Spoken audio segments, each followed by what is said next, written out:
BRS को लगा एक और झटका। बीआरएस रुकन असम्बली डी नागेंद्र और रुकन पार्लियामेंट रंजीत रेड्डी कांग्रेस में हुए शामिल।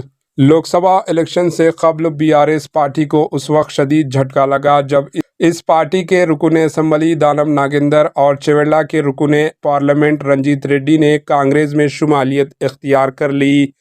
इन दोनों ने chief minister Revanth Reddy, party incharge Deepa Das Munshi और कांग्रेस के दीगर लीडरों की मौजूदगी में कांग्रेस में शुमालियत इख्तियार की। दीपा दास मुंशी ने इनको पार्टी का कंडवा पहनाया।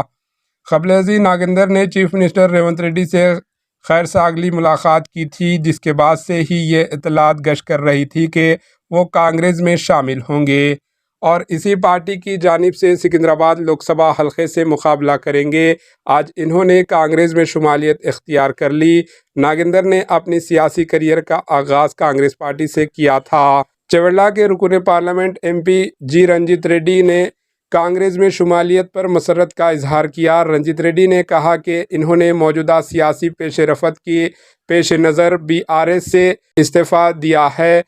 रंजीत रेड्डी ने चेवेला लोकसभा हलके की आवाम की खिदमत का मौका देने पर साबिक़ा चीफ मिनिस्टर केसीआर और इनके फर्जंद केटीआर का शुक्रिया अदा किया।